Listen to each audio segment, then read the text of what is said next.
ফেব্রুয়ারিতে 2026-এর ফেব্রুয়ারিতে রমজানের আগেই নির্বাচন হবে।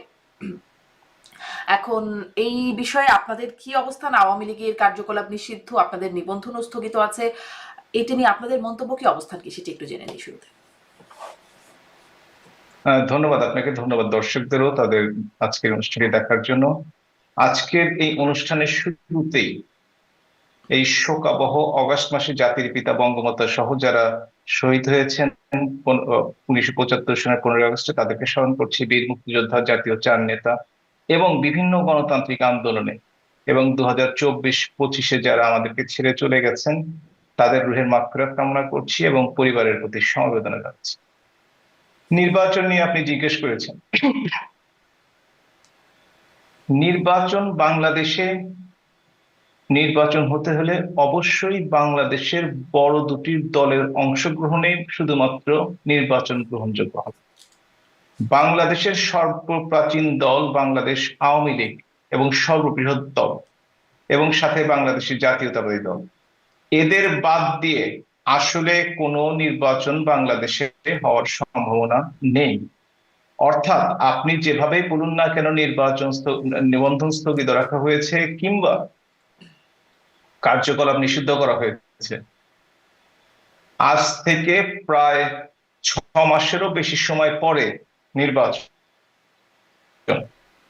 আপনারা দেখবেন ইনশাল্লাহ নৌকা মার্কার আওয়ামী লীগ আবারও নির্বাচনে অংশগ্রহণ করবে এবং জনগণ যদি নির্ধারণ করেন, যেটাই নির্ধারণ করেন সেটাই বাংলাদেশ আওয়ামী লীগ মেনে নেবে। মানে 6 মাসের বেশি সময়ের পরে নির্বাচন, এর মধ্যে আপনারা এমন কিছু করতে সক্ষম হবেন যাতে নৌকা মার্কা নির্বাচনে অংশগ্রহণ করতে পারবে।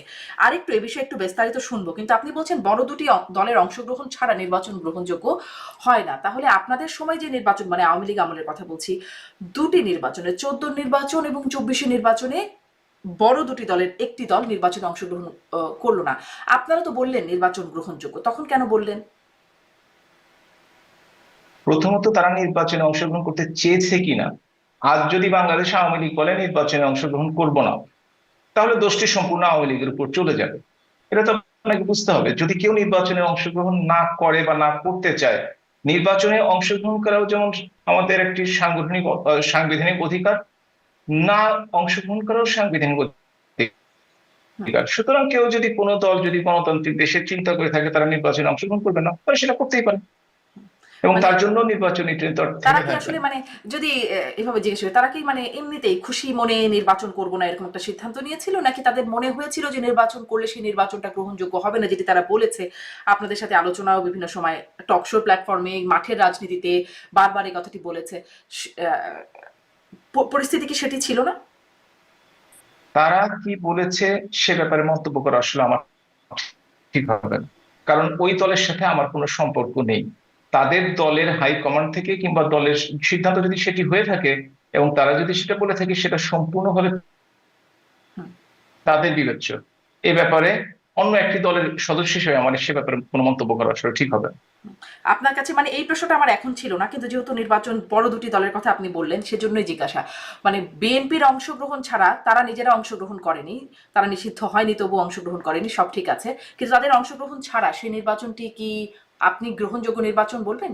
দেশে বিদেশে সেটি আসলে সেভাবে আপনি জানেন কি বলা হয়, আপনি আপনাদের মতে কি সেটি গ্রহণযোগ্য এখন মনে হয়?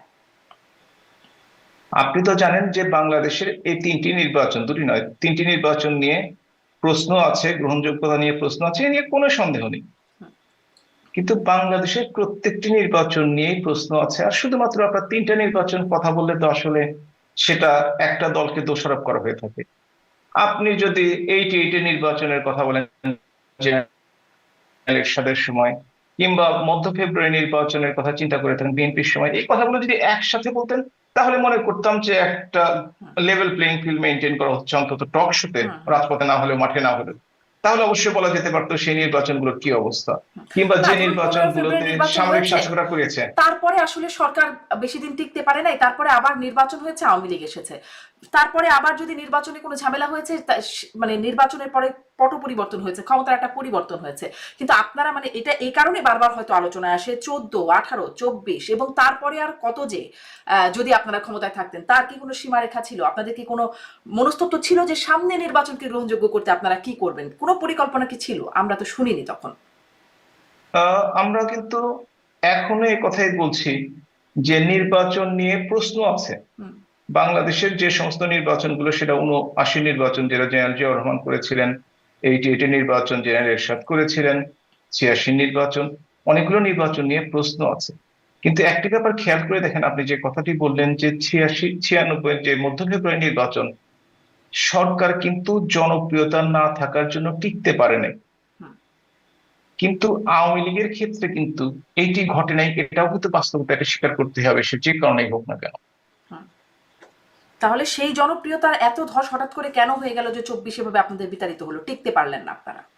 হ্যাঁ, এটা একটা খুবই ভালো কথা বলেছেন যে আসলে কি এমন হলো যে বৈষম্য বিরোধী ছাত্রদের একটা আন্দোলনের মাধ্যমে পরে জনগণ সম্পৃক্ত হয়ে আওয়ামী লীগ টিকতে পারতো না। এটা একটা খুবই ভালো প্রশ্ন করেছেন। যখন জাতীয় আন্তর্জাতিক ষড়যন্ত্র এবং বিশ্বাস ভঙ্গ বা বিশ্বাসঘাতকতা ঘটে থাকে, তখনই এই ধরনের ঘটনা ঘটে। এটা শুধু বাংলাদেশে না, পৃথিবীর বিভিন্ন দেশে হয়েছে। আপনি দেখছেন প্রেসিডেন্ট ট্রাম্প নিজে বলেছেন তিনি কিন্তু ইউএসএইড বন্ধ করে দিয়েছেন, কারণ বাংলাদেশের নাকি strengthening of the landscape, political landscape of Bangladesh. কথার অর্থ আমি অনেক বোঝার চেষ্টা করেছি, আপনি আমাকে একটু বুঝিয়ে বললে ভালো হবে। তার অর্থ বুঝি নাই, কিন্তু তার পিছনে টাকা খরচ করা হচ্ছে। আপনি দেখে থাকেন ভলকার টার্ক, ইউএন এর মানবাধিকার কমিশনের তিনি কমিশনার, তিনি কিন্তু বিবিসির সাক্ষাৎকারে স্পষ্ট বলেছেন আর্মিকে বলে দেওয়া হয়েছে কোন প্রকার পক্ষ অবলম্বন করলে তাদের কিন্তু বাংলাদেশের যে বাংলাদেশের সামরিক বাহিনীর সদস্যরা যে শান্তিরক্ষী বাহিনী, তাদের সেটাতে অসুবিধা হতে পারে।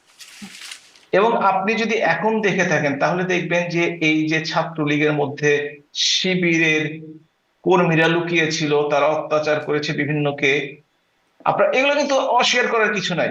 এবং আপনারা কিন্তু চিন্তা করে দেখবেন, সেদিন আমি ডক্টর সায়ন্তর একটা টক শুনছিলাম যে এই যে নাহিদ ইসলাম যিনি এখন ন্যাশনাল সিটিজেন পার্টির আহ্বায়ক, তিনিও নাকি শিবিরের কর্মী, যেটা তাকে জেলে নাকি আরেকজন জামাতের নেতা তাকে বলেছেন, আমি শুনেছি। সুতরাং সবাই মিলে যদি একটা এমন অবস্থার সৃষ্টি হয়েছিল, বিশেষ করে জাতীয় এবং আন্তর্জাতিক ষড়যন্ত্র এটা ঘটতেই পারে, এবং এই হুম। জনপ্রিয়তা থাকলেও সরে যেতে হতে পারে। আর একটি কথা বলে রাখি, সেটা হচ্ছে আপনি যদি জনপ্রিয়তার মাপকাঠি বাংলাদেশের ক্ষেত্রে, যদিও নির্বাচন নিয়ে প্রশ্ন আছে, তবুও 2008 সালের নির্বাচন বাংলাদেশ আওয়ামী লীগ 48 ভাগের বেশি ভোট পেয়েছিল, হুম। এটা আপনি আমি সবাই জানি। আওয়ামী লীগের সবচেয়ে দুঃসময়ে 75-এ জাতির পিতা বঙ্গবন্ধু শহীদ হওয়ার পরে যে নির্বাচনটি হয় জেনারেল জিয়ার সামরিক শাসনের সময়, সেই সময়টিতে সবচেয়ে খারাপ সময় কিন্তু আওয়ামী লীগ 25 ভাগের বেশি ভোট পেয়েছিল, সেটি সবচেয়ে কম ভোট পেয়েছিল তাদের ইতিহাসে। এত কম ভোট কোনোদিন পায়নি। সুতরাং আপনাকে বিবেচনায় রাখতে হবে যে দলটি 35 থেকে 40 ভাগ জনগণের সমর্থনে নিয়ে আছে, সেই দলটি হ্যাঁ ভুল করেছে, অন্যায় করেছে।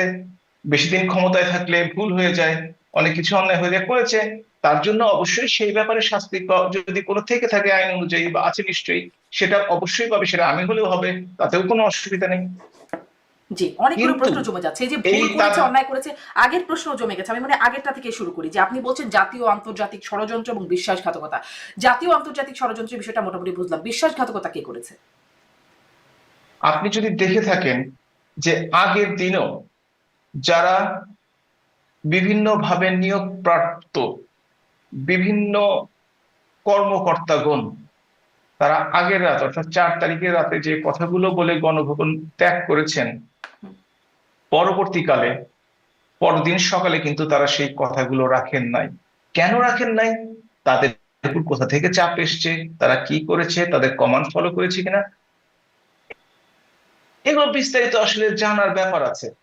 তবে ওই সময়টিতে যেহেতু আমি সরাসরি কোনো কাজের সাথে ইনভলভ ছিলাম না, আপনারা জানেন যে আমি সেই সময় এমপিও ছিলাম না, পার্টির কোনো গুরুত্বপূর্ণ দায়িত্বেও ছিলাম না, আপনি নিশ্চয়ই জানেন, এবং সেই জন্য ভিতরের খবরটি পাওয়াটা আমার জন্য কঠিন। তবে আপনি কি সেনা আমরা প্রধানের এতদিন কথা পর বলছেন? জাস্ট কারণ কদিন আগে সাবেক স্বরাষ্ট্রমন্ত্রী আসাদুজ্জামান খান কামাল তিনিও একটা সাক্ষাৎকারে বলেছেন যে আগের রাতে সেনা প্রধান বলে গেছেন যে আমি মানে তিনি দেখছেন বিষয়টা, কিন্তু পরের দিন আসলে এই ঘটনা ঘটেছে। আপনিও কি তাই মিন করছেন? আমি পরিস্থিতি সাপেক্ষে সেদিকেই আমি ইঙ্গিত করার চেষ্টা করছি।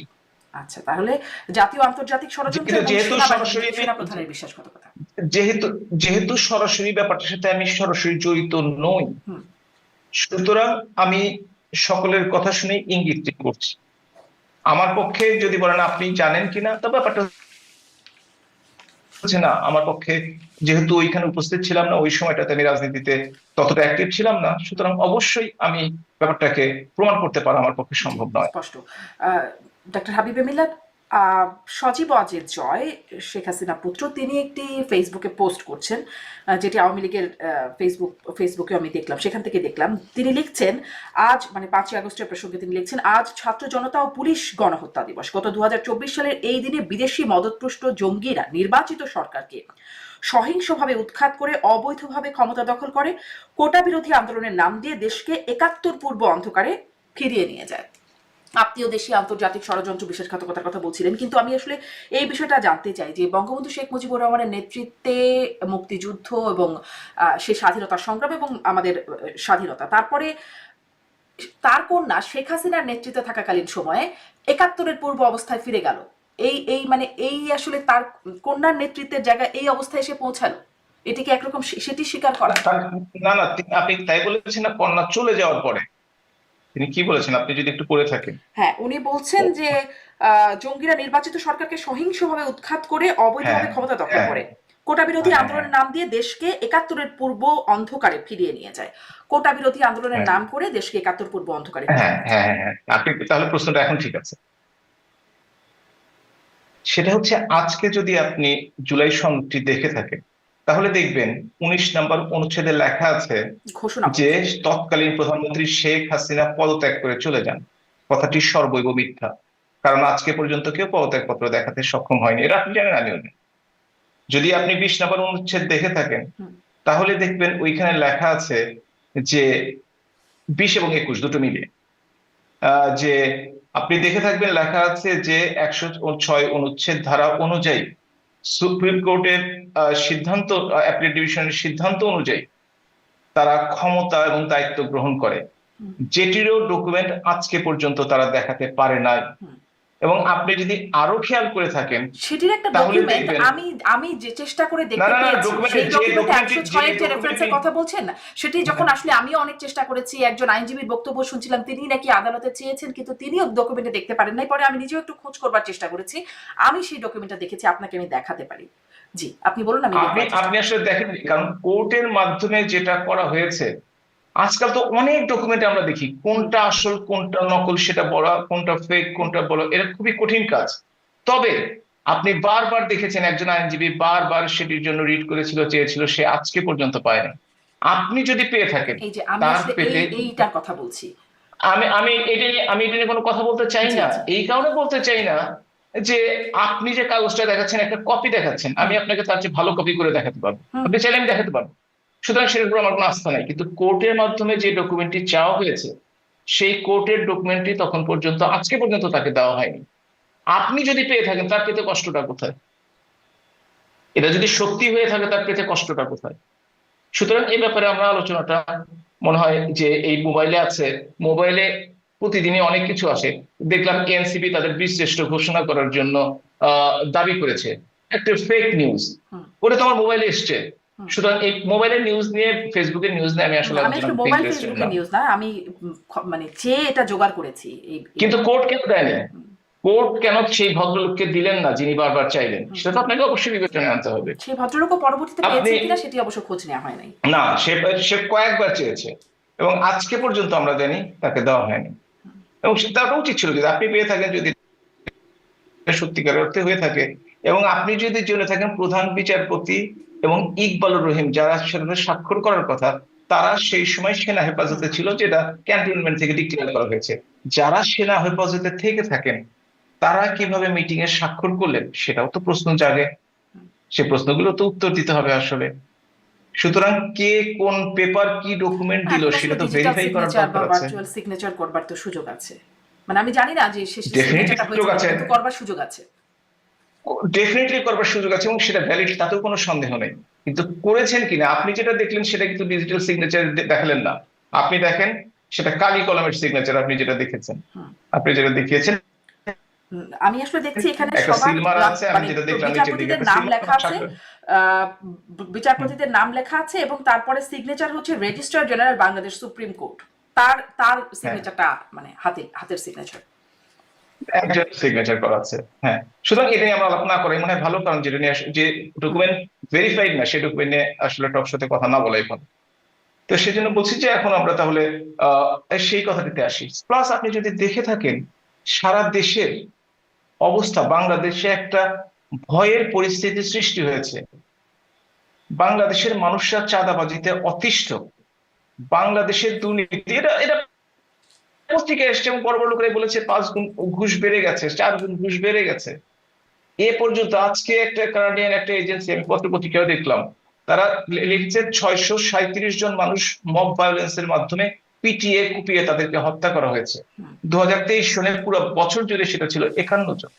আপনি যদি দেখে থাকেন ছাত্রদের শিক্ষা জীবন নষ্ট হচ্ছে, 5 লক্ষাধিক ছাত্রছাত্রী শুধুমাত্র ছাত্রলীগের সাথে সম্পর্ক থাকার কারণে, যদিও হাসনাত সার্জিসের ছাত্রলীগের সাথে সম্পর্ক ছিল, তারা এখন বড় নেতা, অথচ যারা ছাত্রলীগের সাথে সম্পর্ক থাকার কারণে অনেকে ক্লাসে যেতে পারছে না, অনেকে পরীক্ষা দিতে পারছে না, অনেকে আবার পরীক্ষা দিয়েও রেজিস্ট্রেশন করতে পারছে, পরীক্ষা দেওয়ার জন্য রেজিস্ট্রেশন করতে পারছে না, অনেকে সার্টিফিকেট পাচ্ছে না। হুম। এই ধরনের ঘটনা ঘটেই যাচ্ছে।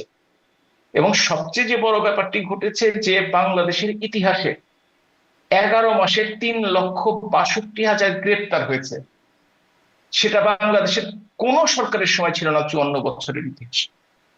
বাংলাদেশে একসাথে 116 জন জনপ্রতিনিধি অর্থাৎ সংসদ সদস্য জেলে আছে, এই ঘটনা বাংলাদেশের ইতিহাসে কোনোদিন হয়। এরকম গণ অভ্যুত্থান কি বাংলাদেশের বাংলাদেশের ইতিহাসে, ইতিহাসে কোনোদিন হয়েছে? বা মানে সব এমপি মন্ত্রী যারা বাংলাদেশে সবাই দেশ ত্যাগ করেছেন বা পালিয়ে বাংলাদেশের গেছেন? গণ অভ্যুত্থান, আমার কথা শুনুন, 69-এ কি হয়েছে আপনি ইতিহাস ভুলে যাবেন না। ও তো বাংলাদেশের আগে আর কি। 69-এ প্রকৃত প্রকৃত গণ অভ্যুত্থান হয়েছে, বাংলাদেশে যার বলছি। মাধ্যমে 1971 সনে বাংলাদেশ স্বাধীন হয়েছে। এটাকে যদি গণ অভ্যুত্থান বলেন আপনি, আমরা তো বলছি, আপনারা তো শুরুই করেছিলাম আমি, দেশীয় বিদেশি অর্থায়নে জঙ্গিদের সম্পৃক্ততায় 700 জঙ্গি আজকে জেল থেকে পালিয়ে গেছে। পরশু দিন আমি আইজি প্রিজনের কাছ থেকে শুনছিলাম যে তাদের মধ্যে 300 জন এখনো ফিরে আসেনি বা গ্রেপ্তার করা শুরু হয়নি, অনেকেই ফিরে এসছেন, তাদেরকে তাদেরকে পাওয়া যাচ্ছে না। আপনি দেখেছেন জাতির পিতার বঙ্গবন্ধু ভবন 2 দিন ধরে গুড়িয়ে দেওয়া হয়েছে, সেই সময় সেনাবাহিনী উপস্থিত ছিল, পুলিশ উপস্থিত ছিল, কেউ কোনো বাধা দেয়নি। আপনি দেখেছেন হিজবুত তাহির বাংলা এবং আনসারুল্লাহ বাংলা টিমের পতাকা নিয়ে বাংলাদেশে মিছিল করতে, আপনি দেখেছেন, আপনি একজন নারী, আপনি নারী স্বাধীনতায় বিশ্বাস করেন, সেই নারীদেরকেও বাংলাদেশ ব্যাংক ড্রেস কোড দিয়ে পরে উঠিয়ে নেয়। ফুটবল খেলতে তাদেরকে মানা করা হয়, নাটক বন্ধ করে দেওয়া হয়েছে বাংলাদেশে। বাংলাদেশের যে সংস্কৃতি সেটা কিন্তু বাঙালি সংস্কৃতি, সেই সংস্কৃতিকে তারা ভিন্নভাবে প্রভাবিত করার চেষ্টা করছে। আপনি যেটা বলছেন যে বাংলাদেশে জঙ্গিদের কথা বলছেন যে কিন্তু এই মাইনরিটিদের জঙ্গিরা তো উপর যে হুট করে অত্যাচার উদয় হলো করা না। হয়েছে, মানে আপনি যেটা বলছেন ডাক্তার হাবিবি মিলাদ, এই জঙ্গিরা তো হুট করে উদয় হলো না। এরা মানে বা 5ই আগস্টের পরে একদিনে সব বের হয়ে আসলো বিষয়টা এরকমটা না। এদের গ্রুমিং হয়েছে, এদের বিস্তার হয়েছে, সেটি তো হয়েছে, যদি হয়ে থাকে সেটা তো আপনাদের আমলে হয়েছে। তার দায় আপনাদের, মানে সেই বিষয়ে আপনাদের ব্যর্থতা আপনারা নেন কিনা? এখানে এই ব্যাপারে অন্তত ব্যর্থতার কথা বলবেন না। বাংলাদেশের হোলি আর্টিজনে 24 জন মানুষ মারা গেছে, বিদেশি নাগরিক অনেক সহ, সেটাতেও নাকি জঙ্গিবাদের কোনো হামলা হয় নাই, এটা নাকি একটা সাজানো নাটক ছিল। এই ধরনের ঘটনাগুলো আজকে বলা হচ্ছে সংবাদপত্রে এবং বিভিন্ন উপদেষ্টার মাধ্যমে। আপনি দেখেন জঙ্গিবাদের পৃথিবীর সর্বত্র জঙ্গিবাদ আছে, কোথাও ইংল্যান্ডেও আছে, আমেরিকায় আছে, এবং সেইখানে জানান দিয়ে আসে না, ঘটনা ঘটার পরে স্কুলে ছেলেরা মারা যাওয়ার পরে কিংবা মসজিদে মুসলিমরা নিহত হওয়ার পরে সেটা খবর হয়, তাদেরকে অ্যারেস্ট করা হয়, তাদেরকে বিচার করা হয়।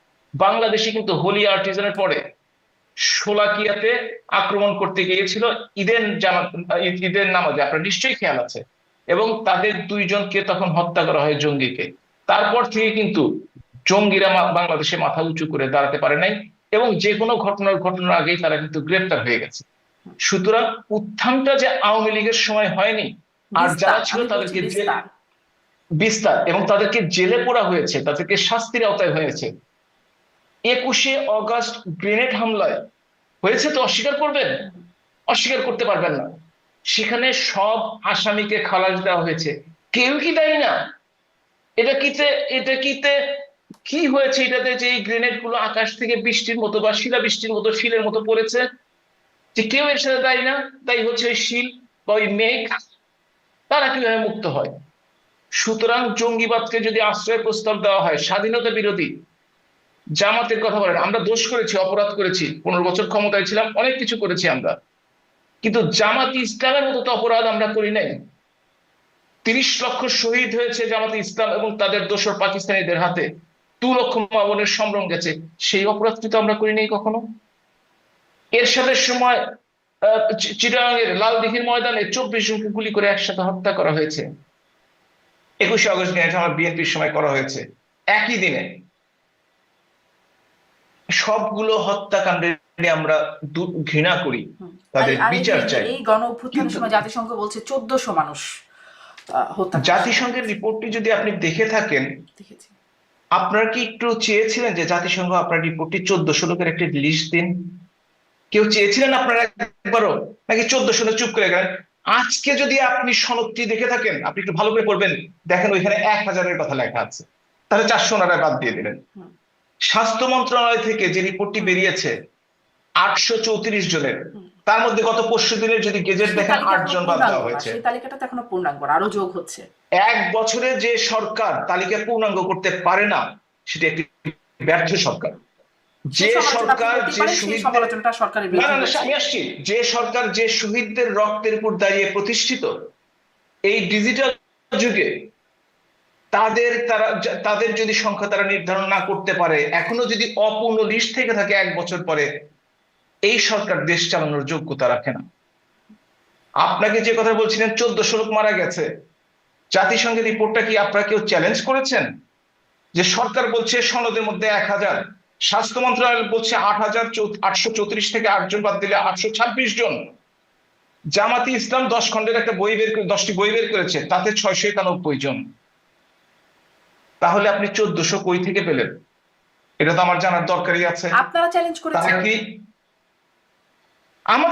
আমরা তো আজকাল আমরা চ্যালেঞ্জ, আমি ব্যক্তিগতভাবে আমরা চ্যালেঞ্জ করেছি, বিভিন্ন অনুষ্ঠানে চ্যালেঞ্জ করেছি, আমি চ্যালেঞ্জ করেছি। জাতিসংঘকে সরাসরি চ্যালেঞ্জ করার উপায় নাই, মানে আনুষ্ঠানিকভাবে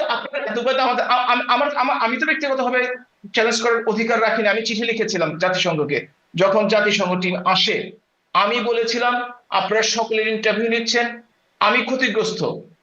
আমি সেই সময় যে এলাকায় হত্যাকাণ্ডগুলো ঘটেছে সেই এলাকায় উপস্থিত না থাকা সত্ত্বেও, সেই সময় রাজনৈতিক ভাবে, যদি আওয়ামী লীগের সদস্য, আমি গর্বিত সদস্য সবসময় বলি, কোন পদে না থাকা সত্ত্বেও, কোন জনপ্রতিনিধি না থাকা সত্ত্বেও আমার বিরুদ্ধে অনেকগুলো মিথ্যা হত্যা মামলা দেওয়া হয়েছে।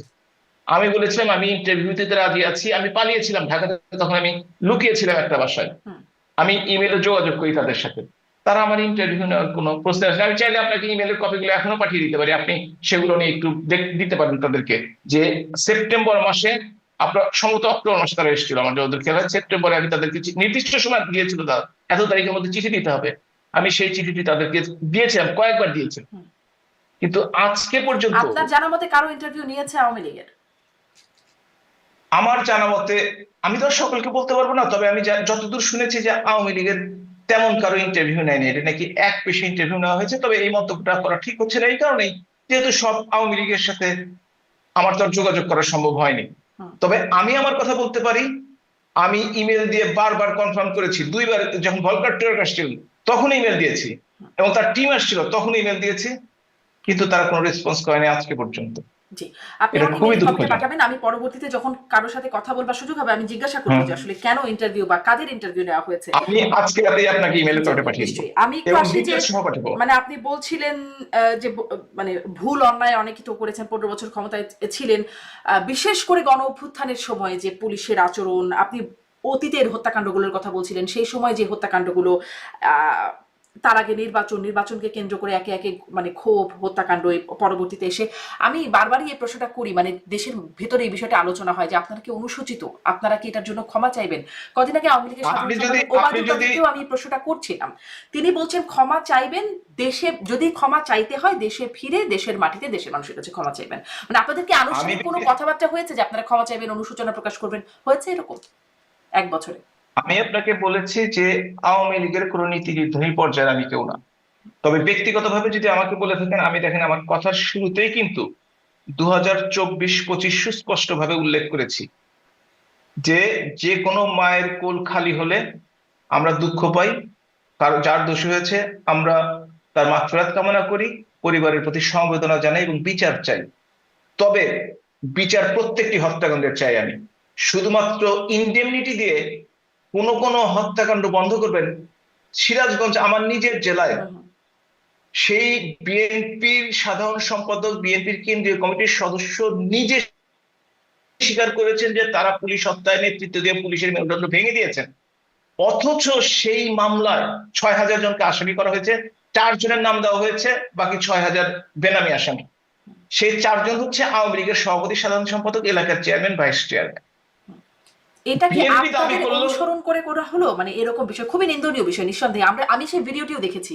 সিরাজগঞ্জের বিএনপি নেতা যিনি এই কথাটি বলছেন, আমি সেই ভিডিওটি দেখেছি। হ্যাঁ, কিন্তু আপনাদের সময় ধরেন যখন আবু সাইদ হত্যাকাণ্ড হলো তখন এফআইআর হলো। এফআইআর এ সব বিএনপি নেতাদের, যে পুলিশকে দেখা গেল গুলি করতে, প্রথমত তার নামও ছিল না বা কারো নামই ছিল না, থাকলো সব বিএনপি জামাতের নেতাদের বিরুদ্ধে, নেতাকর্মীদের বিরুদ্ধে মামলা হলো। ওই একই প্রক্রিয়ার অনুসরণ হচ্ছে।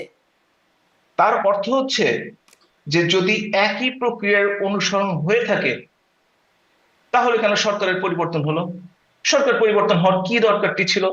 যদি একই কাজই করবেন, তার মানে এটা আপনারা জোর করে ক্ষমতা দখল করে আপনাদের ক্ষমতা এখন দেখাচ্ছেন। হ্যাঁ, আওয়ামী লীগের সময় আমি তো বারবার বলেছি, সেটা যদি আমার নিজের অপরাধ হয় বিচার হওয়া দরকার আছে।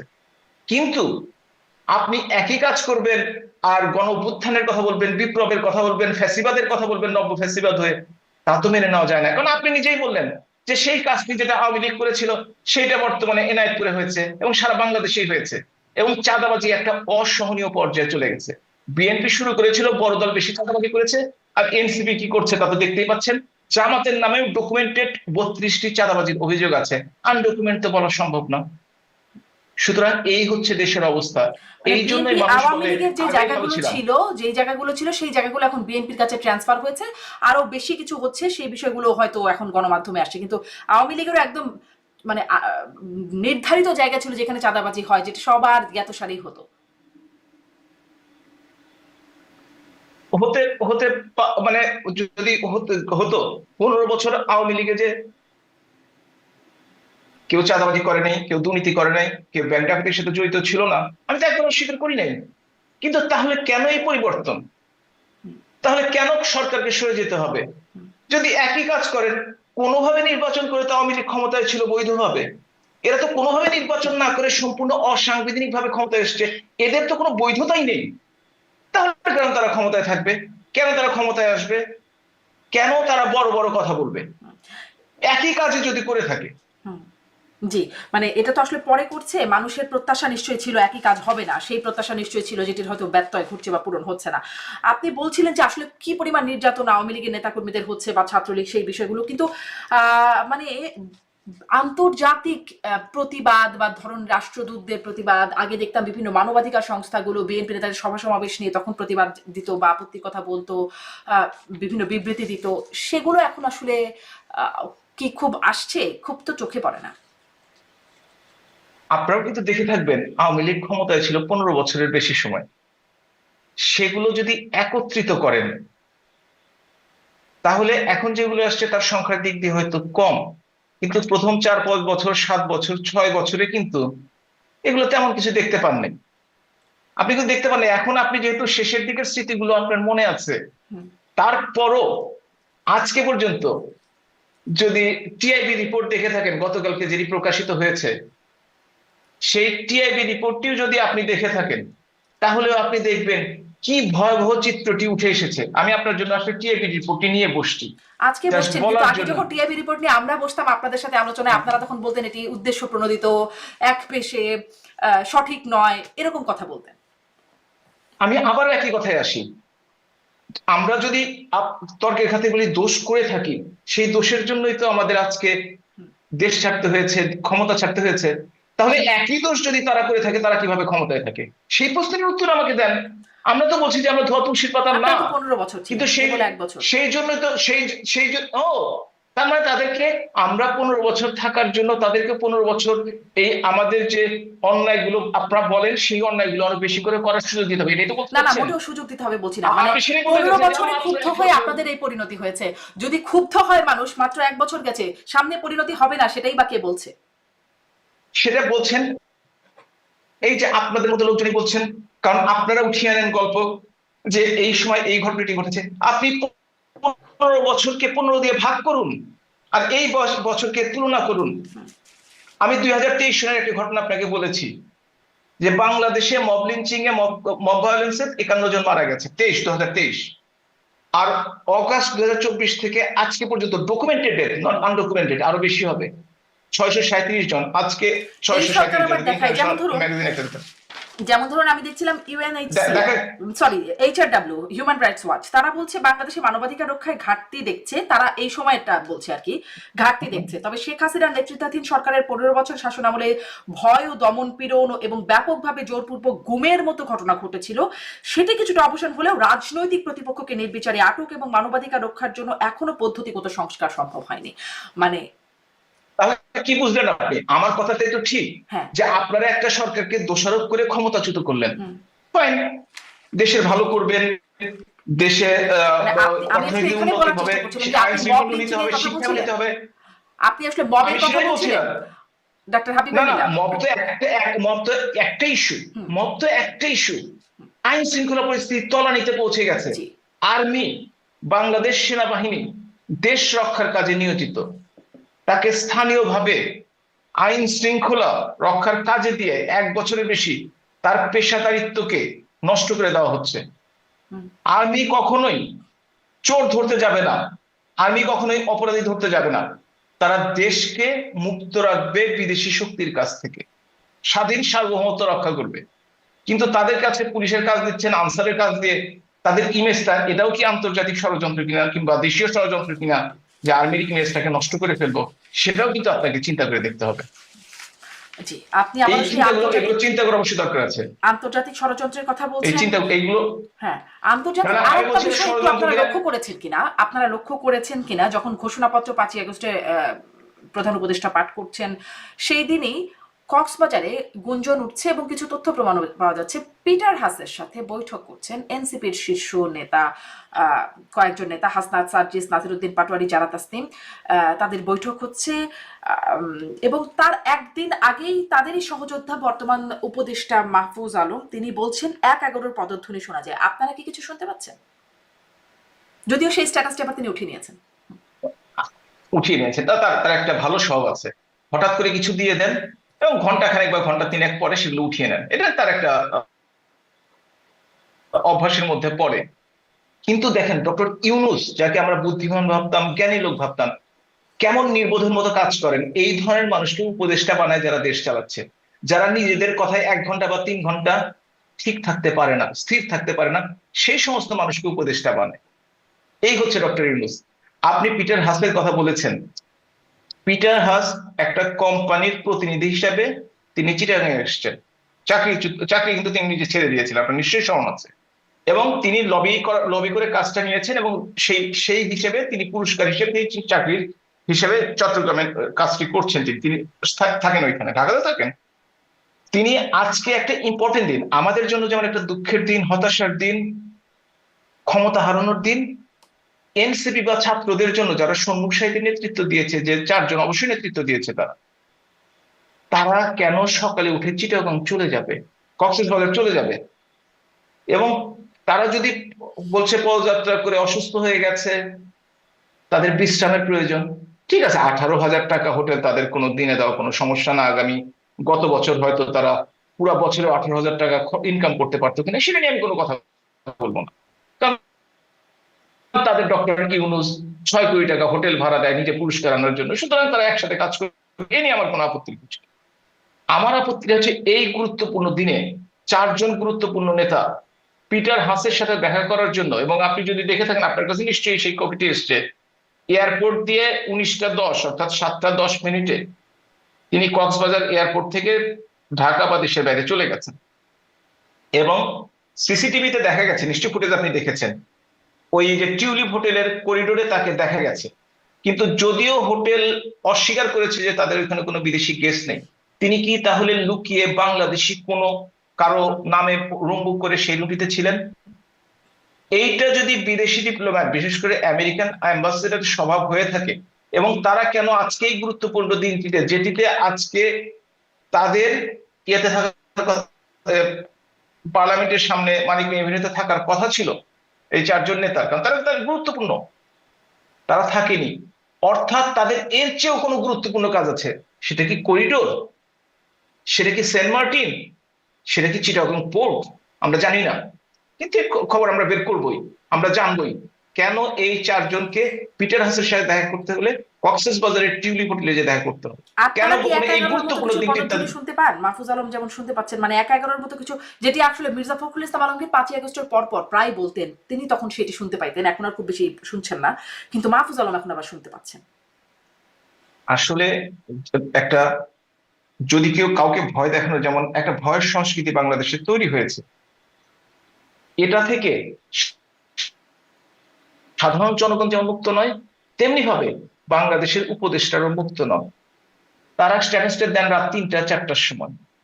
একজন সুস্থ স্বাভাবিক মানুষ কখনোই অত রাত পর্যন্ত জেগে থাকেন, এবং আপনি যদি এনসিপি বা উপদেষ্টাদের স্ট্যাটাস দেখে থাকেন, রাত 2টার আগে তারা কিছু দেয় না। তারা কি সারা রাত জেগে থেকে, কেন তাদেরকে 3টা 4টা পর্যন্ত জেগে থাকতে হবে? সেটি তার তারা ব্যক্তিগত ব্যাপার। না না, কোনো ব্যক্তিগত ব্যাপার না। আমি একজন ডাক্তার মানুষ, আমি জানি সুস্থ মস্তিষ্কে কাজ করতে হলে তাদেরকে অবশ্যই একটা নির্দিষ্ট ঘন্টা ঘুমাতে হবে, হুম। এবং যেটা বিশেষ করে যারা এত গুরুত্বপূর্ণ দায়িত্বে আছে তাদেরকে অবশ্যই ঘুমাতে হবে, অথবা তারা ভুল করবে যেটা জাতির জন্য ভয়ঙ্কর একটা বিপদ হিসেবে আসবে। হুম। আমি ডাক্তার হিসেবে জানি এটা, এটুকু পড়াশোনা আমার আছে। হুম। সুতরাং তারা সেই কাজটাও করছে না, এবং প্রমাণ দিয়ে করছে না, এবং তারা স্থির মস্তিষ্কের না, তারা একটা স্ট্যাটাস দিয়ে পরের মুহূর্তে সেটা উঠিয়ে নিচ্ছে। জি, অর্থাৎ তাহলে আমি এই একই প্রশ্ন তারা আপনার বুঝতে কাছে পারছে না। আরেকটু করতে চাই, মানে এই স্থির মস্তিষ্কের, আমরা দেখলাম যে সজীব অজের জয় তিনিও একটি পোস্ট করেছিলেন, তিনিও আসলে মাঝে মাঝে পোস্ট দিয়ে উঠিয়ে নিচ্ছেন। আপনি যেটি মাহফুজ আলমের ভালো স্বভাব বলছেন, এবং এটিকে আবার বলছেন স্থির মস্তিষ্কের কাজ নয়। তিনি যেমন ধরেন, খুব আলোচনা যখন হলো, বিবিসি যখন ওই ভয়েস ক্লিপটির সত্যতা যাচাই করার কথা বলে, যে তারা এটা সত্যতা সম্পর্কে মোটামুটি নিশ্চিত হয়েছে যে শেখ হাসিনা বলছেন লেথাল ওয়েপন ব্যবহারের নির্দেশ দিচ্ছেন, যেই ফোন আলাপটি শোনা যাচ্ছে, সেটির বিষয়ে সজীব অজের জয় ফেসবুকে লিখছেন যে এটি 2016-র ওই হলি আর্টিজানের ঘটনায় জঙ্গি দমনের নির্দেশ দিচ্ছেন শেখ হাসিনা। পরে আওয়ামী লীগ দাবি করলো যে এটি আসলে এআই দিয়ে করা, এবং সজীব অজের জয় তার আগেই সেটি আবার উঠিয়ে নিলেন। তিনিও কি স্থির মস্তিষ্কের না? যদি কেউ, বিশেষ করে গুরুত্বপূর্ণ লোকজন, তারা যেটা বলবে সেটা চিন্তা ভাবনা করে বলো, এটা যদি মাহফুজের ক্ষেত্রে সত্য হয়ে থাকে, এটা সকলের জন্য সত্য, এটা অস্বীকার করার কোনো কারণ নেই। ভুল মানুষ একবার করতে পারে, কিন্তু মাহফুজুর রহমান বারবার ভুল করছেন। এটা মানুষ ভুল করতেই পারে, কিন্তু ভুল যদি বেশি হয়ে যায় তখন তার স্থিরতা সম্বন্ধে মানুষের প্রশ্ন উঠতে মস্তিষ্কের পারে। জি, প্রশ্ন উঠতেই সেই পারে। প্রশ্ন উঠতে পারে, স্পষ্ট আপনার এই হ্যাঁ, বক্তব্যটা। কিন্তু ওই জায়গাটায় যদি, যেহেতু আসলে আরেকটু জিজ্ঞাসা করি, যে সেই বক্তব্যটা লেথাল ওয়েপন ব্যবহারের নির্দেশনার জায়গায়, সেটি আমি কদিন আগেও আপনাদের নেতাদের সাথে কথা বলবার চেষ্টা করেছি। এই যে দ্বৈততা, সজীব অজের জয় প্রথমে বললেন যে এটি 2016-র ঘটনা, হলি আর্টিজানের ঘটনা, আওয়ামী লীগ বললো এআই দিয়ে করা, কিন্তু অনেক নেতারাই আবার সজীব অজের জয়ের সেই বক্তব্যটা, তারা আবার সেই বক্তব্যের সুরে লিখেছেন। ফেসবুকে ফলো করছিলাম, অনেকেই বলছেন যে এটি আসলে 16-র ঘটনা। কিন্তু শেখ হাসিনা তো প্রায়ই কথা বলছেন, বিভিন্ন নেতাদের সাথে কথা বলছেন, ফোন আলাপ হচ্ছে তার অনেকের সাথে। তিনি কেন এই বিষয়টি নিয়ে কথা বলছেন না? এটি কি আপনি কোনোভাবে জেনেছেন বা জানতে চেয়েছেন আপনারা যে তিনি কেন এটি নিয়ে বলছেন না? এটি তো একটা খুব মারাত্মক অভিযোগ। যেমন ধরুন কিছুদিন আগে তিনি এটা নিয়েও কথা বলেছেন যে আদালত যখন তার বক্তব্যের প্রেক্ষিতে তাকে আবার 6 মাসের কারাদণ্ড দিয়েছে, সেটি নিয়েও তিনি পরবর্তীতে কথা বলেছেন। কিন্তু এটি এত বড় অভিযোগ উঠছে, তিনি কেন কথা বলছেন না? একটা খুবই গুরুত্বপূর্ণ প্রশ্ন আপনি করেছেন, এবং আপনি দেখুন যে উনি আজকে এখনো টেলিগ্রাম গ্রুপে কথা বলছেন। হুম, আসলে কারো হয়তো প্রশ্ন করলে তিনি উত্তরটা দিবেন, কিন্তু যে চেয়ে এই সমস্ত কথাবার্তা যদি প্রোপাগান্ডা হয়ে থাকে, কিংবা তিনি যদি মনে করে থাকে, আমি জানি না, আমার সাথে কথা হয়নি, প্রোপাগান্ডা হয়ে থাকে, তাহলে সব প্রোপাগান্ডার উত্তর দেওয়াটা সমীচীন সবসময় নয়, নাম্বার ওয়ান। নাম্বার টু হচ্ছে, জাতিসংঘ ফেসবুকে যারা বলছে, লেখেন, বিবিসি বলছে, সত্যিকার এত আলোচনা হয়ে যাচ্ছে, না না কিন্তু না এটাকে না প্রোপাগান্ডা না, বলা আমি কিন্তু হচ্ছে। ফেসবুকের কথা বলছি, আমি বিবিসির কথা বলি না, আমি জাতিসংঘের কথা কিন্তু বলি নাই। হুম, এবং সেটা যদি সত্য হয়ে থাকে, যদি বিবিসি সত্য কথা বলে থাকে, কিংবা কিংবা কিংবা ইউনাইটেড নেশনস বলে থাকে, তাহলে সেটা তারা যদি প্রমাণ করতে পারে, তাহলে সেটা আদালতের বিবেচ্য বিষয়ে আদালত দেখবে। সেটা তো আমার ব্যক্তিগত ব্যাপার নয় হুম, যে আমি তার উত্তর দিতে পারবো। তবে আমি একটা উত্তর দিতে পারবো, ফেসবুকে যারা লেখে তারা কতটুকু বুঝে লেখে, কতটুকু না বুঝে লেখে, আমি আসলে বুঝতে পারিনি। আমি সাধারণত ফেসবুক, হুম, আমি নিজে কোনো কমেন্ট করি না, এবং আমি মানুষের কমেন্ট দেখি না। কারণ আমি দেখেছি 90%-এর বেশি, পার্সেন্টেজটা উল্লেখ করা ঠিক হলো না, কিন্তু গুজব হুম, এবং না বুঝে লেখা। হুম। এবং আপনি নিশ্চয়ই খেয়াল করে জি, দেখবেন। জি। ফেসবুকের সুতরাং খবরকে ফেসবুকটাকে আমি আসলে খুব আসলে খুব সত্যতা একটা হিসেবে, সোশ্যাল মিডিয়া হিসেবে দেখি, জি, এটার কোনো জার্নালিস্টিক মাপকাঠি থাকে না। জি, ধরা সেটি যাবে ঠিক। না, ধরা আহ, যাবে না। সেটি ঠিক। আমার প্রশ্নটা ছিল এখানে যে এত জি। ভয়াবহ অভিযোগ যেটির সত্যতাও বলছে বিবিসি আছে, সেটি নিয়ে এত আলোচনা, আওয়ামী লীগে দুইবার দুই রকম কথা হলো, মানে স্বয়ং শেখ হাসিনা কেন এটি নিয়ে কোনো কথা বললেন না? তিনি নানান বিষয় নিয়ে কথা বলছেন, তার বিরুদ্ধে মামলা হ্যাঁ হচ্ছে হ্যাঁ, সে বিষয়ে অবশ্যই বলছেন। অবশ্যই। হ্যাঁ হ্যাঁ, কথা ঠিক একদম।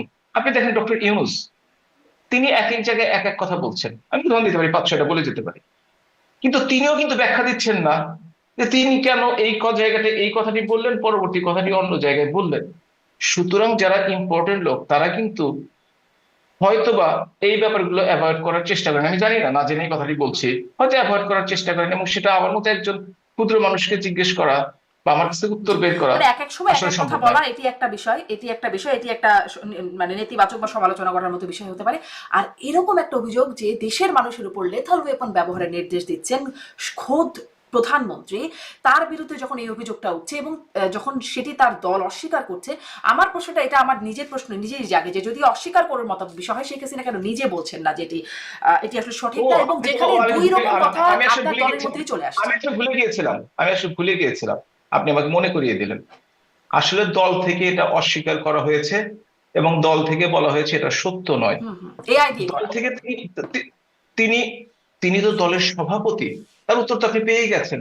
দল সভাপতির মতামত ছাড়া কোনো কিছু লিখতে পারবে না, বিশেষ করে সভাপতি সম্বন্ধে। সুতরাং এটা তো আপনার মনে আর কোনো প্রশ্ন থাকার হুম। কিন্তু দরকারই নেই, প্রশ্ন আপনি তো থাকার কথা, শুনেছেন। কারণ এখন সজীবদের সত্য জয় আবার মিথ্যা, কার, প্রশ্ন তার তো না, আবার মা, সত্য এবং মিথ্যা, দলেরও সদস্য সত্য তার মাও, তিনি কিনে কেন এটা লিখে দিলেন যে না, সেটা তো উনি উঠিয়ে নিয়েছেন, সেটা তো উঠিয়ে নিয়েছেন দেখলাম আমরা।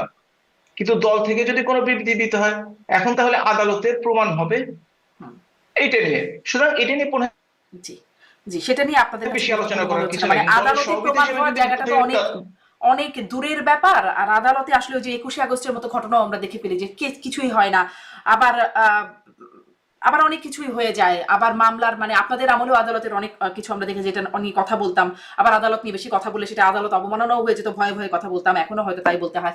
যাই হোক, আদালতের দিকে আর সেদিকে না যাই, আমি একটু এটা একটু জানতে চাই, মানে আওয়ামী লীগের কি কোনো মুখপাত্র আছে? আওয়ামী লীগের মুখপাত্র কি আসলে আছে কি? প্রত্যেকটি দলের সাধারণত মুখপাত্র হচ্ছেন, যদি দলের সভাপতি না হন, সাধারণ সম্পাদক, এটাই স্বাভাবিক নিয়ম। হুম, তো সেই হিসেবে বাংলাদেশ আওয়ামী লীগের যদি কেউ মুখপাত্র হয়ে থাকেন, তাহলে বাংলাদেশ আওয়ামী লীগের সাধারণ সম্পাদকই হওয়ার কথা, এবং সেটাই। এবং এখন পর্যন্ত আওয়ামী লীগ আসলে অন্যভাবে কিছু কিন্তু বলেনি। সুতরাং তর্কের খাতিরে বলে নিতেই হবে যে সাধারণ সম্পাদকই দলের সাধারণ মুখপাত্র। সম্পাদকের মুখপাত্র, আচ্ছা। মানে কারণ সেই যে নির্দেশনার বিষয়ে তো অনেক আলোচনা হয়েছে, তখন দেখছিলাম এক একজন নেতা বিভিন্ন ইন্টারভিউতে কেউ বলছেন যে এরকম বলাটা তো যৌক্তিক, আবার কেউ বলছেন তিনি এটা বলেন নাই, তার প্রমাণ কি হতে পারে, মানে এরকম। এই জন্যই জিজ্ঞাসা করছিলাম যে আসলে কোনো, আপনি কি এক দুটো ব্যাপার একসাথে করা যাবে না।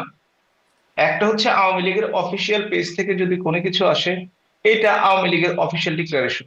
আর ব্যক্তিগত হিসেবে যত বড় নেতাই হোক না কেন, যাই বলুক না কেন, হুম, সেটা তার ব্যক্তিগত মতামত হতে পারে। কারণ সেই সময় তো তাকে জিজ্ঞেস করা হয়নি যে আপনি দলের পক্ষ থেকে বলছেন না আপনি দলের নেতা হিসেবে ব্যক্তিগতভাবে বলছেন, এটা তো জিজ্ঞেস করা হয়নি সেই সময়। জি। কিন্তু সাধারণভাবে যখন আমরা দলের নেতাদের সাথে কথা বলি, খুব ব্যক্তিগত জায়গা থেকে আলাপচারিতা করি না আর কি, আনুষ্ঠানিক আলাপ আলোচনায়। তখন আমরা একটু দলের না না, আমি কিন্তু ওই ব্যক্তিগত বলিনি। হুম, যেমন একটা দলের সিদ্ধান্ত থাকে, সেটা বলা হয় দলের মিটিং এর মাধ্যমে বা কোনোভাবে, কিংবা হুম, দলের মুখপাত্র যদি বলেন, সেইটা দলীয় সিদ্ধান্ত। কিন্তু দলীয় সিদ্ধান্তের আলোকে আমাদের নেতারা কথাবার্তা বলেন, সব দলের নেতারাই হুম। কথাবার্তা বলেন। কিন্তু সেটাই যে দলের মতামত, সেটা নাও হতে পারে, সেটাই আমি বোঝাতে চেয়েছি। ব্যক্তিগত বলতে কারোর সন্তানের খবর, স্ত্রীর জি, খবর জি, নাও জি, কথা জি, বলিনি। স্পষ্ট। মানে তার ব্যক্তিগত ব্যাখ্যা, দলীয় সিদ্ধান্তের বিষয়ে নানান রকম ব্যক্তিগত ব্যাখ্যা হয়তো সেটি।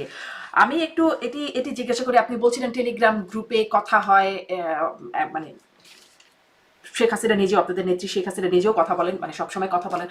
একটা গুঞ্জন উঠলে ভারতীয় গণমাধ্যমে এই খবরটা এসেছে, বাংলাদেশ এটা নিয়ে বেশ চর্চিত হয়েছে, যে চাঁদা দিয়ে কথা বলতে হচ্ছে, ওবায়দুল কাদের চাঁদা নিচ্ছেন শেখ হাসিনার সাথে কথা বলিয়ে দেওয়ার জন্য। এরকম কি কিছু আসলে সত্যতা আছে? শুনেন, এই সবকিছু না জানলেও কিছু কিছু জানি দলের ব্যাপার। এবং আপনি যদি যে কথাটি বললেন, এটা আপনি ওই ফেসবুক থেকে বলছেন, না, না, এটা কোনো ভারতীয় ভেরিফাইড। গণমাধ্যমে আসছে একটা। আমি আমি বের করে একটা কথা দিই। বলি, আপনার কোনো ভেরিফাইড কোনো সোর্স নাই, আপনি তাকে চ্যালেঞ্জ করে দেখেন। হুম, ভারতীয় গণমাধ্যমগুলোতে একটা ব্যাপার আমি খেয়াল করি, বাংলাদেশে যেমন সব, যখন যে দল ক্ষমতায় থাকে, সবগুলো গণমাধ্যম সাধারণত তাদের সাথে একটা সুন্দর সম্পর্ক রেখে তাদের না চটিয়ে কাজকর্ম করে যায়। ভারতে একটা ব্যাপার আমি খেয়াল করেছি গণমাধ্যমগুলোর দিকে তাকিয়ে, যে তারা সরকারে থাকুক বিরোধী দল থাকুক, কিছু স্পেসিফিক অনলাইন মিডিয়া কিংবা টিভি স্টেশন কিংবা প্রিন্ট মিডিয়া, তারা সেই দলকে সমর্থন করে। এটা একটা আমার কাছে অন্যরকম লেগেছে বাংলাদেশের আর তুলনায়। বাকি বাকি মিডিয়াগুলোকে আওয়ামী লীগকে সমর্থন করে।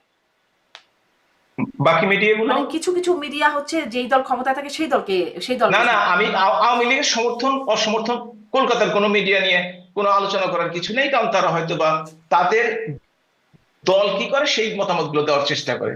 তারা কিন্তু যে ইন্ডিভিজুয়ালি আওয়ামী লীগের সমর্থন বা কম সমর্থন সেটার দিকে নাই তারা। আচ্ছা, তার বিজেপি মানে কি এই করে, কথাটি এই তৃণমূল কি কথাটি আপনি করে, জেনে বলছেন যে এরকম কিছু হয় না। কোনো ভিত্তি নেই। আচ্ছা, এরা মানে কারণ সর্বৈব কারণ একটা আপনাদের মিথ্যা নেতাদের মধ্যে প্রচারণা। অনেকে আবার, মানে এখন না, আগের কথা বলছি, যে যখন মনোনয়ন নেবার সময় তখন তো চাঁদা বলে না, মনোনয়ন একটা বাণিজ্য, সেটি আপনাদের এই শীর্ষ নেতারা যারা আসলে মনোনয়ন দেবার জায়গা থাকতেন তারা করতেন। তো তাই ভাবছিলাম যে টেলিগ্রাম গ্রুপে আমি কথা বলতেও সেরকম আমি একটা। আমি আমি সে সময় শুনেছি, সে সময় শুনেছি, এবং সেটা যে একবারে ঘটে নাই সেটা আমি অস্বীকার করবো না। তবে ব্যক্তিগতভাবে আমি 2বার এমপি ছিলাম, আমার কাছে কেউ কিছু কখনো চাইতে আসেনি, বা আমি কখনো কোনো কাউকে দিতে হয়নি, এটা আমি বলতে পারি। তবে কেউ কেউ ইচ্ছাকৃতভাবে অযোগ্য লোক, অথর্ব লোক কোনোভাবে টাকা ইনকাম করেছে, তারা বলে আপনার রাজনৈতিক খরচ, আপনার নির্বাচনের খরচ এগুলো দিয়ে যায়, এবং সাথে সাথে তারা আশা করে নেতা যদি সদয় হয় আমি নমিনেশন পেতেও পারি। এইটা যে দেয় সে অপরাধী, যে নেয় সে অপরাধী, জি, দুইজনেরই বিচার হওয়া জি, দরকার। সেরকম অপরাধের কথা শুনেছি বলেই আসলে টেলিগ্রাম গ্রুপে এবং এরকম সেটা কোনো। শুধু আওয়ামী লীগের ক্ষেত্রে কিন্তু কথাটা বলে শুনলেন আপনি, হুম, সেটা কিন্তু বিএনপির ব্যাপারেও শুনেছেন, হ্যাঁ, জাতীয় পার্টির জি, ব্যাপারে শুনেছেন। বিএনপির ব্যাপারেও এখন শুনেছি, মনোনয়ন আপনি বাণিজ্যের যে ব্যাপারে নুরুর দল, শুনেছি। কি যেন একটা নাম, ভিপি নুরুর দল, সে দলও নাকি এই কাজ করছে, তার প্রকাশ্যে গত সপ্তাহে শুনলাম। এনসিপি তো করেই যাচ্ছে। সুতরাং আপনি বাংলাদেশের রাজনৈতিক পরিপ্রেক্ষিতে এই ঘটনাগুলি আসলে এভাবেই ঘটছে।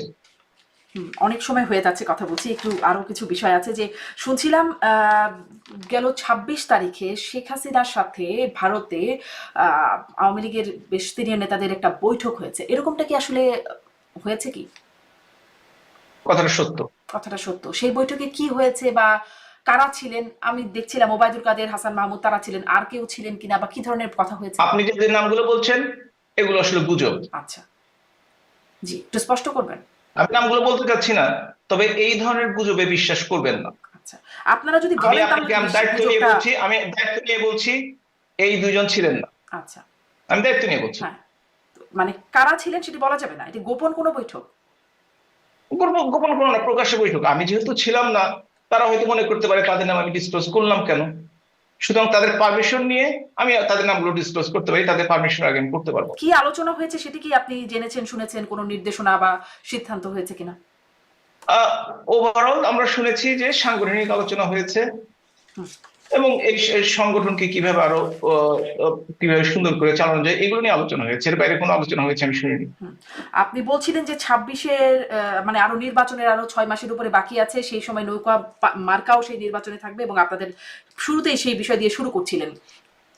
সেই জন্য আপনারা এখন মানে এই 1 বছর ধরে কি করলেন? সম্প্রতি একটা খবর দেখতে পাচ্ছি, দেশীয় গণমাধ্যমগুলোতে আসছে যে সেনাবাহিনীর একজন মেজর, সাদিক নামের একজন মেজর, তিনি আওয়ামী লীগের ক্যাডারদের ট্রেনিং দিচ্ছেন। এখন তিনি সেই অভিযোগে হেফাজতে আছেন। তিনি এবং তার স্ত্রী পুলিশের এএসপি সুমাইয়া জাফরিন বিনা নোটিসে 150 দিন কর্মস্থলে অনুপস্থিত ছিলেন এবং গোয়েন্দা তথ্য বলছে যে সেই সময়ে মানে সজীব অজিত জয়ের সাথে যোগাযোগ রেখে আওয়ামী লীগের ক্যাডারদের প্রশিক্ষণের ব্যবস্থা তিনি করছেন এবং এইখানে পুলিশের সাবেক কর্মকর্তা, পলাতক কর্মকর্তা, ভারতে কলকাতায় পলাতক আওয়ামী লীগের নেতারা তার সাথে এই এই কাজের সাথে যুক্ত এবং এটির তত্ত্বাবধান করছেন সাবেক স্বরাষ্ট্রমন্ত্রী আসাদুজ্জামান কামাল। এটির বিষয়ে আপনি জানেন কি, বা যারা আসলে?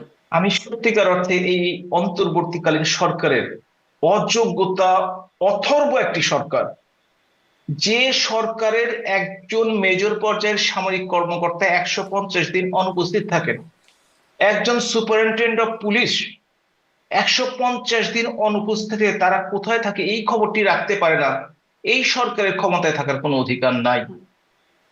আপনি চিন্তা করে দেখেন, ধরে এখন এটা জানছেন যে আপনারা এত 150 দিন অনুপস্থিত থাকার পরে ধরলেন, আপনি বলছেন তারা ট্রেনিং দিচ্ছে, আপনি বলছেন তারা তাদেরকে মিটিং করছেন। গোয়েন্দা সংস্থা কই ছিলেন আপনারা? বাংলাদেশে তো গোয়েন্দা সংস্থার কম নেই, আর গোয়েন্দা সংস্থার সদস্য সংখ্যারও কম নেই। এবং আপনি একটা কথা চিন্তা করে দেখেন, যেখানে আওয়ামী লীগের 10 জনের মিছিল হলে ওই এলাকা থেকে 50 জন গ্রেপ্তার হয়ে যায়, আওয়ামী লীগের 5 মিনিটের মিছিল হলে পুলিশ ধাওয়া করে, সেইখানে 200-300, আপনি বলেননি 200, আমি বলছি মিটিং যখন 200-300 লোকই হওয়ার কথা, তারা মিটিং করলো দিনের পর দিন, ট্রেনিং নিল দিনের পর দিন, তাদেরকে কেন ধরা হলো না? আওয়ামী লীগের কোথাও মিটিং হয়েছে, এনসিপি বৈষম্য বিরোধী নাম দিয়ে তারা ঘেরাও করে। ঢাকা শহরে মিটিং হলো, পত্রিকায় দেখেছি, বসুন্ধরা মিটিং হয়েছে, যেখানে এনসিপির শক্তিশালী অবস্থান, অনেকগুলো বেসরকারি ইউনিভার্সিটি আছে, তারা কেন ধরলো না? এটা কি কোনো নাটক? এটা কি কোনো না, একটা সেখানে গোয়েন্দা ব্যর্থতার কথা বলতেই পারেন মানে গোয়েন্দা ব্যর্থতার কারণে সরকারের অযোগ্য বলছেন। আপনাদেরও তো গোয়েন্দা ব্যর্থতার কারণে আপনারা জানলেন না যে কিভাবে আপনাদের মানে জঙ্গিদের আন্দোলন হলো বা জঙ্গিরা মুভমেন্ট করলেন কিভাবে কিভাবে বিশ্বাসঘাতকতা, দেশি বিদেশি ষড়যন্ত্র, আপনারাও তো ঠিক সেই সময় ফিগার আউট করে উঠতে পারলেন না। আপনি যেটা তার মানে কি যে এই সরকারও টলমল অবস্থায় আছে, যে কোনো সময় চলে যাবে? আপনার কথা শুনে তাই মনে হচ্ছে যে আমরা যদি ওই গোয়েন্দা অযোগ্যতার কারণে দেশ ছাড়তে হয়, তাহলে এই সরকারের কি ওই একই কারণে তাদেরকে খুব তাড়াতাড়ি দেশ ছাড়তে হবে? মাহফুজ আলম তো 1-11 পদধ্বনি শুনতে পাচ্ছেন। উনি হয়তো নাট্যকার মানুষ, মানে সংস্কৃতি মনা মানুষ কিনা জানি না, দায়টাই দেখি, হয়তো বা পদধ্বনি শুনে যে পায়ের আওয়াজ পাওয়া যায় এই ধরনের কথাবার্তা লিখেছেন। তো উনি কি শুনেছেন, ওনার কাছ থেকে শুনতে হবে, আমরা বলতে পারবো না। বিশ্বাস করেন ব্যক্তিগতভাবে তাকে আমি চিনি না, কোনোদিন দেখিও না উপদেষ্টা হওয়ার আগে।